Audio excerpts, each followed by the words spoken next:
Short story moral: the 21st floor. Grandma Mary looked at herself in the mirror. The wheelchair-bound reflection stared resolutely back. The white bobbed hair and wrinkly skin gave away her age, but the fire in her cat-green eyes had never faded. John always used to say he loved her eyes. John. A smile crept to her face momentarily. But no. Tonight she shouldn't waste her time, as she increasingly found herself doing, lost in memories of the happier days. No. Tonight she had important business to attend to. Grandma Mary straightened her clothes as well as she could and, looking into the mirror, felt satisfied. Her flat too was in pristine condition. Yes. She had important business to attend to tonight.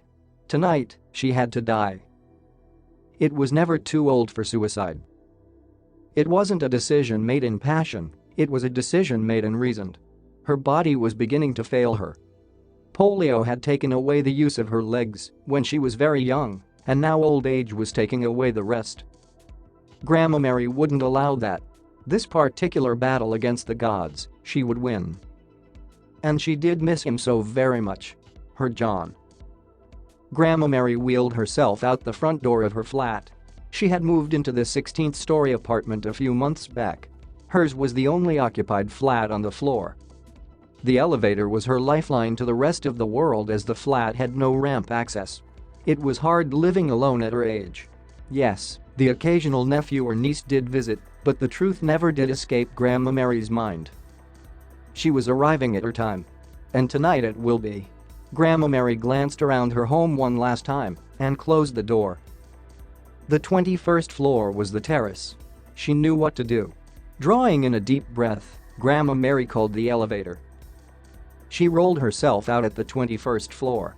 The door to the terrace was ajar. They never did close it. The vast night sky beckoned to her from the other side of the door.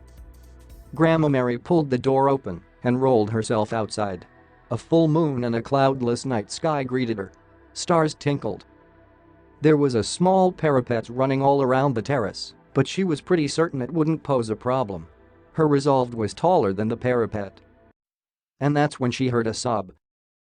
No, it wasn't her. Grandma Mary was too old for sobbing. It was either all out crying or keeping it all in for her. The latter more than the former. But who was out on the terrace at this time of the night? Any other night, Grandma Mary would have hurried back to her flat, bolted the door and gone for her rosary. But the situation was different tonight. Grandma Mary looked around. In the clear moonlight that flooded the place, she saw no one. The terrace had a blind spot from where she was seated in her wheelchair when it extended to behind the elevator lift well. Grandma Mary rolled herself around the edge of the lift well and found the source of the sob. A girl was standing on top of the parapet. She is going to jump, Grandma Mary realized. The girl looked barely 18. In the moonlight she looked very pale, wearing a red skirt and a black top. Her crestfallen face was pointed up, facing the sky. The parapet was very white at that particular point, and the girl had no trouble balancing herself precariously on the edge. "Hey!" Grandma Mary cried out. The girl started and jerked her tear-stained face to where Grandma Mary was sitting in her wheelchair. She was pretty in a quaint and quiet way, despite the tears. For a few seconds she just stood there, staring at the old lady in the wheelchair, not comprehending what another human was doing, breaching her privacy in the last few sad moments of her life. She then looked away over the parapet's edge and rooftops far below, and lifted a leg off the edge. "Hey! Hey!" Grandma Mary threw herself forward almost reflexively. Her body went tumbling over her legs, and the old lady landed face first on the terrace floor, crying out in pain. The wheelchair tipped and fell over her, pinning her to the floor.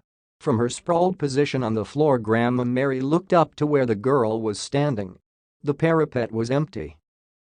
Grandma Mary looked down at the floor and inexplicably felt tears rising to her eyes, but not from the pain. It was strange. She had come up here to do exact same, and yet now, it felt so very wrong. And she had been so very certain just a few moments ago. Lying on the floor, she closed her eyes and let the tears flow. Grandma Mary felt the wheelchair being lifted off her back, and soft hands helped her off the floor. She was eased back into the familiar surrounding of her wheelchair. Grandma Mary held on to the hand that had helped her and cried into it. "I don't know, I just came and she. She babbled Grandma Mary, not opening her eyes. She felt whoever had helped her easing his or her hand out of her grip. Grandma Mary opened her eyes and saw the girl. Grandma Mary gasped, then realization dawned. The girl hadn't jumped. She had climbed down to help a helpless old woman. Grandma Mary felt a peculiar warmth fill her heart. The girl began to move away, but Grandma Mary grabbed her hand with both of hers and held it firmly. She wiped her tears on the sleeve and looked up at the girl. She had spectacles on. They probably had been removed before her little attempted folly. "What's your name, child?" asked Grandma Mary in a steady voice. The girl resisted for a few moments, trying to slip her hand out of Grandma Mary's vice-like grip, but the strength in the arms built up over a lifetime of pulling her body around didn't buckle. Finally, the girl gave up, dropped to her knees and cried into Grandma Mary's lap. Old and Young sat a long time in the moonlit darkness. Priya, for that was her name, cried her heart out and told her tale of sorrow about why she had given up. And Grandma Mary listened, stroking Priya's hair slowly, comfortingly. And when her story was over, Grandma told Priya her own. How polio had crippled her, how she met John, how a miscarriage prevented her from ever having children, how John had returned home wrapped in tricolor. It was the small hours of morning by the time they decided it was best for Priya's parents to find her in bed in the morning, in her 6th-floor apartment. "But why did you come up here in the night?" asked Priya as she pushed the wheelchair to the lift. "Well," Grandma Mary smiled and looked up at the slowly brightening sky. "John's up there," she said, nodding upwards. "I came to be with him. But he told me there was someone here who needed me more than him."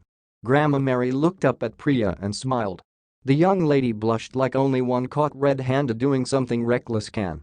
"On second thoughts, just leave me here. I want to talk a bit with my John," said Grandma Mary. Priya nodded and turned the wheelchair away from the rising sun. "And oh Priya," Grandma Mary smiled, "if you ever feel the need, just stop by 16. They say I make some pretty good coffee."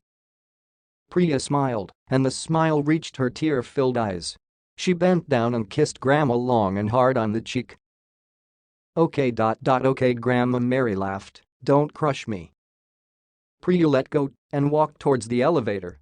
Grandma Mary watched as she entered and waved a-bye as the doors closed. She watched as the elevator screen slowly counted down from 21 to 6 and stopped there. Grandma Mary smiled and looked in the opposite direction, to where the parapet was the smallest. The morning rays washed over her. Nope. She closed her eyes and took in a deep breath and looked up at the heavens. "You had to win this time too, hadn't you?" she chided God. It was never old enough for suicide.